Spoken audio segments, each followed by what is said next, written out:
Donovan Mitchell, Rudy Gobert, congratulations. You both got the bag. Now it's time to get over the hump in the playoffs. Let's deep dive the Utah Jazz season preview. Scout with Bryan going through their personnel and then some tendencies to look for the team as a whole. Mike Conley, he was really bad pre-bubble and then really great in the bubble. The truth, somewhere probably in the middle. Guy is 33 years old, so certainly is aging a little bit, is slowing down, but he's still a phenomenal spot-up shooter for the most part.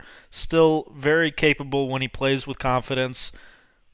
Comes off pin downs, gets in the paint, loves that little push floater, particularly with his right hand. Can do it in a whole bunch of ways and needs to perform, quite frankly, at a better level than he did before the bubble. Donovan Mitchell is the superstar. He made that leap absolutely in the playoffs to a guy that he just shoots the ball and you expect it to go in every single time. He can score in every single variety. Against these NBA defenses that play this drop with the big all the way back at the rim, those shots are like layups for him, and he is so damn good from the mid-range. In addition to that, obviously, he can hit threes with the best of them too. He can get to the basket, nice little stack, Spain pick and roll into a little inside hand, left-hand finish on the right side. He is just a phenomenal basketball player. I think before the bubble, I knew he was really, really good, but again, him and Jamal Murray both just made an unbelievable leap, especially in that series, and I think are just cemented themselves as superstars. The one thing he can do a little better is create a little more for his teammates. He does have decent floor vision, but sometimes the ball does tend to stick with him a little bit too much. Joe Ingles, certainly a capable starting three, you would think. A phenomenal spot-up shooter, really good snaking pick and rolls. That's kind of his go-to move right there.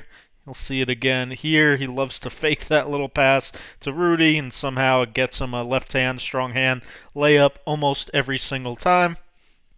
Also will run a lot of pin-down stuff for him as well to get him, guess what, going to his left, where again, he's a really strong finisher going that way. Bojan Bogdanovic shot 41.5% from three his first year there. That's right, his last season there was his first season there. It feels like he's been there forever. Time is passing very slow. There's Donovan Mitchell making another pretty good pass, getting a paint touch.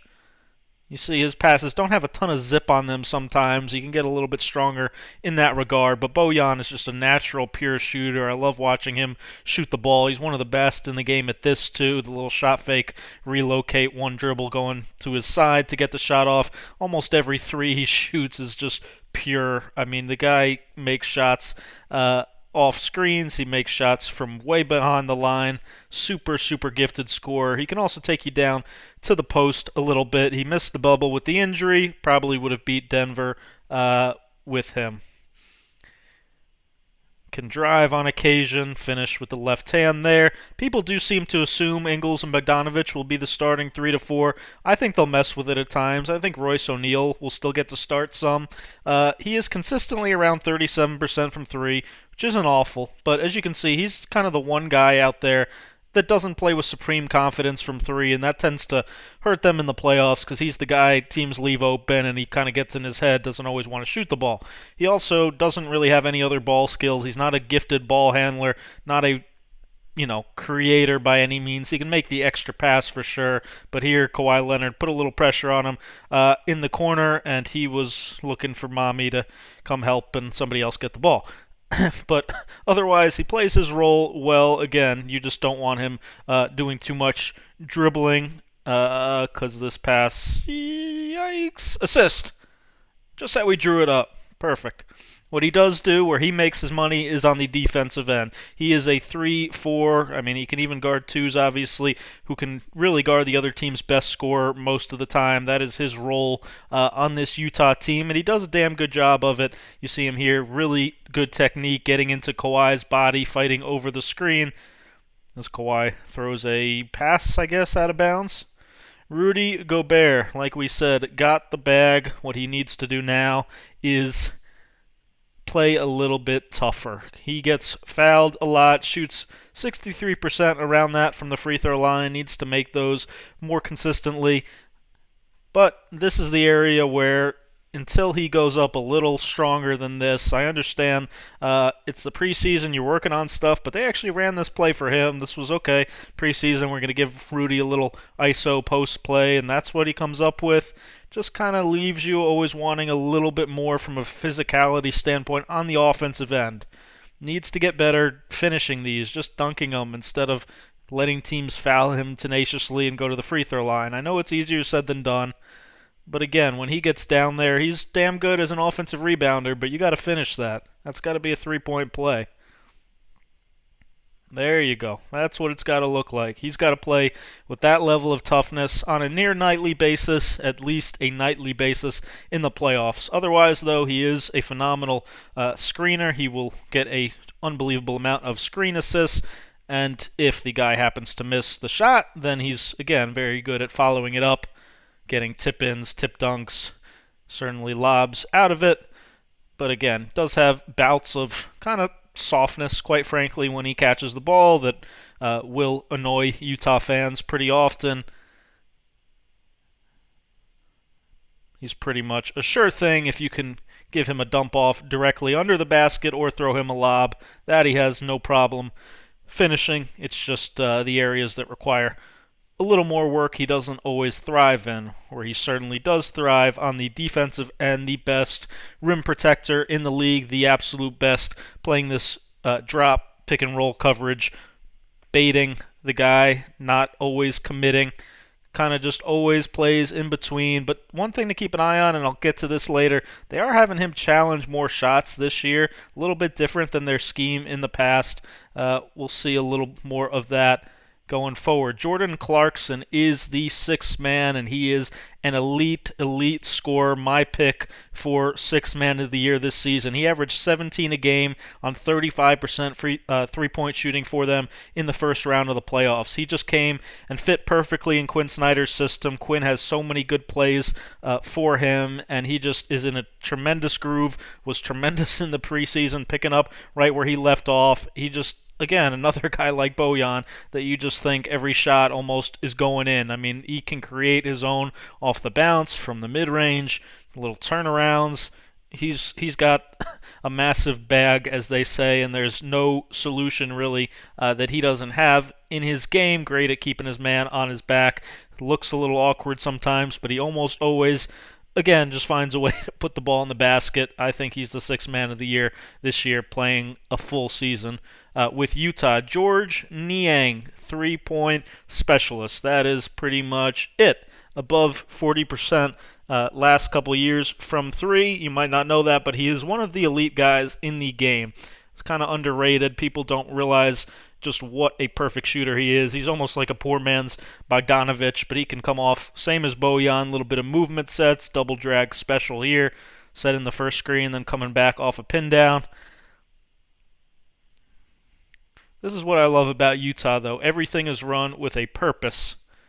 You see here, they're going to run a little UCLA-type cut, and it's just a way to disguise this delay action that every team in the league runs. But they just run stuff a little bit differently, a little more crisply, and execute as well as anybody. Derek Favors is back as the backup five. He is a big upgrade, in my opinion, over Tony Bradley. Yes, you might have forgot that Derek Favors actually was in New Orleans last season. Sometimes I forget he ever left, but that's about his range for a jumper. Certainly not a big skill set of his. Cannot shoot threes by any means. Got a little push floater around the basket, but he is mostly a scrap heap, offensive rebounder, cleanup guy. Just, a little poorer version of Rudy at that stuff. Although he will play with a little bit more physicality on the offensive end. Also, like Rudy, though, a very good defender, executes the scheme well, good at backing up, then being vertical at the rim. And again, Tony Bradley, I think, just wasn't in good enough condition to really thrive in the playoffs. And I think Derek Favors, having him back, will make a difference potentially. Shaq Harrison, not going to get into him deeply, but this is just another example of what's changed a little bit. Their defense, first of all. They're having Rudy, again, do this. He didn't contest many of these shots last season. It looks like they've made a little change in their technique to have more peel-back switches. So living with Rudy contesting these mid-range shots instead of this being kind of a wide-open shot from Paul George, only contested by the guard. Of course, he still hits it, but overall I'd call that pretty good defense. Here we see it again, when Booker gets downhill, they're going to switch. That's something they haven't done much in the past, to have that faith to put Rudy on him. Rudy saw an opportunity here to put Donovan back on him, but Devin Booker's still pretty damn good. Nothing much is really going to work. A little more zone than we've seen in the past, too. It is the preseason, could just be tinkering, but little 2-3 matchup type. And we see Favors with the rim protection there. Again, another look at it here. Be interesting to see if Quinn throws in some additional defenses, more so than they played last year. Offensively, in my opinion, the best coach in the league, Quinn Snyder. His stuff is just out of this world. I posted this clip on Twitter. It went viral, but this was a zone set. How about this against a 2-3? Have the two guards come up, exit across each other, and then both screen the inside of the top of the zone, just creating a freeway for Conley, who then finds a wide-open corner three. Of course, he misses the shot, but what a brilliant play design. This was like almost the next play. Little loop over the top into an angle pick and roll. S-dribble creates a wide open Clarkson. Like I said, just everything they do is with a purpose. Here's that little UCLA hit the big delay set for Mitchell. They like this a lot. They just execute everything. Everything is run so well. Everything has a purpose. Even this might look like a broken play. I kind of think that this is a set call. Like, they kind of look like they're confused over here, don't know what's going on. But then they hit over here. He's going to drive baseline and hit Conley. Perfect for a corner three.